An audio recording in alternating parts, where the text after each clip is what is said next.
ಮಲ್ಲಮ್ಮ ಬಾಲ್ಯದಲ್ಲಿಯೇ ಶ್ರೀಶೈಲ ಮಲ್ಲಿಕಾರ್ಜುನ ದೇವರ ಪರಮ ಭಕ್ತಿಯಾಗಿದ್ದು ಇವರ ಭಕ್ತಿ ಭಾವಕ್ಕೆ ಸಾಕ್ಷಾತ್ ಮಲ್ಲಿಕಾರ್ಜುನ ದರ್ಶನ ಪಡೆದುಕೊಂಡ ಮಹಾಸಾಧು ಅಂತ ಪ್ರಕೃತಿ ಮತ ಇದಿದೆ.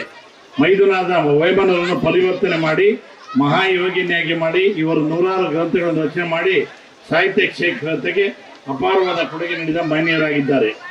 ಮತ್ತು ಸಮಾಜಕ್ಕೆ ಮಹಾಸ್ವಾದಿ ಮಲ್ಲಮ್ಮ ಹಾಗೂ ಮಹಾಯೋಗಿ ವೇಮನರು ಎರಡು ಕಣ್ಣುಗಳಿದ್ದ ಹಾಗೆ ಇವರು ದೇವರು ಎಂದು ಸಂತೋಷದಿಂದ ಹೇಳಬಹುದು. ದೇವರಡಿ ಮಲ್ಲಮ್ಮನವರು ಹಾಗೂ ವೇಮನರು ಹಾಕಿಕೊಟ್ಟ ಮಾರ್ಗದಲ್ಲಿ ನಾವು ನೀವು ಎಲ್ಲರೂ ಸಾಗಬೇಕಾಗಿದೆ. ಸಮಾಜದ ಮುಖಂಡರು ಮಕ್ಕಳಿಗೆ ಉತ್ತಮ ಶಿಕ್ಷಣ ನೀಡಿ ಸಮಾಜದ ಮುಖ್ಯವಾಹಿನಿಗೆ ಬರುವಂತೆ ಕೆಲಸ ಮಾಡಬೇಕು ಹಾಗೂ ಸಮಾಜದ ಅಭಿವೃದ್ಧಿಗೆ ನನ್ನ ಕೈಲಾದಷ್ಟು ಸಹಾಯ ಸಹಕಾರ ನೀಡುತ್ತೇನೆ. ನಿಮ್ಮೆಲ್ಲರ ಪ್ರೀತಿ ಸದಾಕಾಲವಿರಲಿ ಎಂದು ಮತ್ತೊಮ್ಮೆ ಹೇಮರೆಡ್ಡಿ ಮಲ್ಲಮ್ಮ ಎಲ್ಲರಿಗೂ ಸುಖ ಶಾಂತಿ ಹಾಗೂ ಉತ್ತಮ ಮಳೆ ಬೆಳೆ ದಯಪಾಲಿಸಿ ಎಂದು ಪ್ರಾರ್ಥಿಸಿ ಎರಡು ಮಾತು ಮುಗಿಸಿ ನಮಸ್ಕಾರ. ಜೈ ನ್ಯೂಸ್ ಫಸ್ಟ್, ನಿರ್ಭೀತಿಯಿಂದ ನಿಮ್ಮ ಪರವಾಗಿ.